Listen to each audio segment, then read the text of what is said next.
नमस्कार, आप सबका स्वागत है मेरे इस चैनल पे। मैं आगे बात करूँ उससे पहले मैं आपको एक वीडियो दिखाना चाहता हूँ। ये वीडियो ज़रा देखिए। वो शादी करने के लिए मर्द नहीं मिलेंगे तो क्या ऑप्शन है उनके लिए? दो ऑप्शन है। चाहे पहला ऑप्शन है कि वो ऐसे मर्द से शादी करे जिसकी बीवी ऑलरेडी है, या वो बाजारी औरत बन जाए। बाजारी औरत, इतना सख्त लव। मैं इंग्लिश में बोलता हूं पब्लिक प्रॉपर्टी। लोग एतराज लेते। मैं कहता हूं इससे अच्छा लव मेरे पास है नहीं। तो आप कोई भी एक अच्छी खातून को पूछेंगे, अगर आपको शादी के लिए कोई मर्द ऐसा नहीं मिल रहा है जिसके पास कोई बीवी नहीं है, और दो ऑप्शन आपके पास है, ऐसे मर्द से शादी करो जो जिसकी शादी हो चुकी है, या आप बाजारी औरत बनो।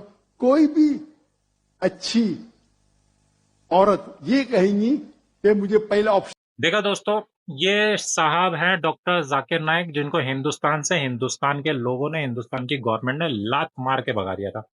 अब ये भगोड़ा मलेशिया में जाके बैठा हुआ है और आज की डेट में पाकिस्तान में एज ए स्टेट गेस्ट बुलाया गया है। पाकिस्तान में ये काफी टाइम से, पिछले एक डेढ़ हफ्ते से मौजूद है और वहां पे लगातार उल जुलूल बातें कर रहा है, वहां के लोगों को मोटिवेट कर रहा है। बेसिकली इसको बुलाया गया था वहां के यूथ को मोटिवेट करने के लिए, और इस तरह की उल जुलूल बातें करके वो वहां के यूथ को मोटिवेट कर रहा है। देखिए, पाकिस्तान को तो वैसे ही बेड़ा करके इस तरह के लोगों को और बुला के वो और भी बेड़ा कर कर आ रहा है। इसको रिसीव किया वहां के प्रधानमंत्री शहबाज शरीफ ने, अपने पास बिठाया, खाने पे बुलाया और बहुत ही इसकी तारीफ करी कि आप तो इस्लाम के पता नहीं क्या हो, कौन से खलीफा हो, आपने तो बहुत कुछ कर दिया। ये कभी स्टेज पे जाता है और छोटी छोटी बच्चियां, ऑर्फन बच्चियां, अनाथ बच्चियों को कहता है कि इनसे मेरा कोई वास्ता नहीं है, मैं इनको इनको जो ट्रॉफी देनी है, जो भी इनको सम्मान देना है वो मैं नहीं दूंगा। स्टेज से उतर जाता है भाई। कभी ये कहता है कि जैसे ही लड़की प्यूबर्टी पे पहुंच जाती है, उस वो 80 साल के बुड्ढे से भी शादी कर सकती है। अब इसने नया ये पैंतरा जो आपने वीडियोस देखी, इसमें ये कह रहा है कि जिस औरत की शादी नहीं हो रही उसके पास सिर्फ दो ही रास्ते हैं, या तो वो ऐसे मर्द से शादी कर ले जिसकी ऑलरेडी एक बीवी या दो बीवी है, या फिर वो बाजारू औरत बन जाए। बाजारू औरत की व्याख्या ये अंग्रेजी में करता है पब्लिक प्रॉपर्टी। ऐसा तो ये स्कॉलर है और ऐसा तो डॉक्टर है। भाई, पाकिस्तानियों, मैं तुमसे कहना चाहता हूँ कि किस तरीके के तुम लोगों को स्टेट गेस्ट बुलाते हो, किस तरह के लोगों को तुम यूथ को मोटिवेट करने के लिए बुलाते हो।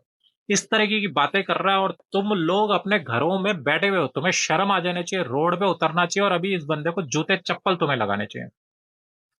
क्या ये व्यक्ति, क्या ये पागल का बच्चा अपनी माँ के लिए इस तरह की बातें कह सकता है?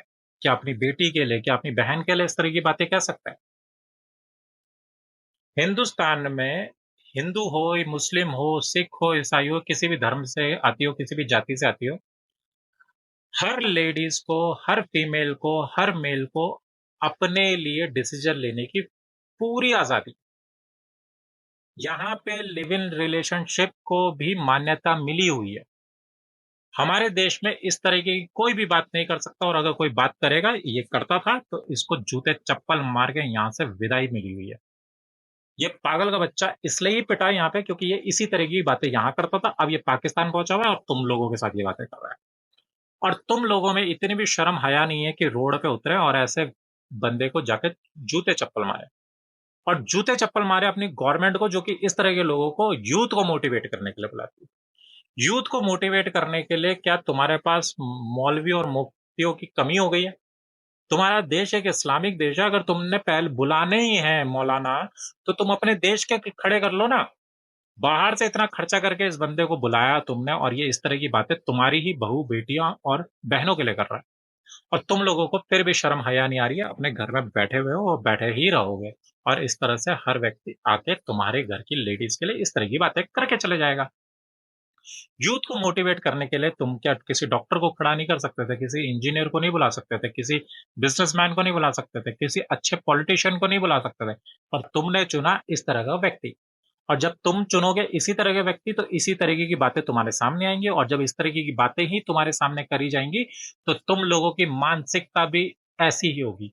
इसलिए ही जब दुनिया तुम पे थू थू करती है, तुमको लात घूंसे मारती है और तुमको आइसोलेट करती है, तब रोया मत करो पाकिस्तानियों, क्योंकि यही हरकत है और इसी तरह के लोग हैं जो कि इस तरह के लोगों को बुलाते हैं और उनको सुनते हैं, और तुम जैसे लोग, अगर कुछ लोगों को ये बात बुरी भी लग रही है ना, फिर भी वो अगर घरों में बैठे हुए हैं, तो तुम भी इसमें उतने ही शामिल। हिंदुस्तान में यकीन मानो, जो व्यक्ति इस वीडियो को देख रहा है उसका खून खौल रहा है। तुम पाकिस्तानी अभी भी घरों में बैठे रहो हो और बैठे ही रहोगे, और इस तरह की हरकतें तुम्हारे साथ होती रहें।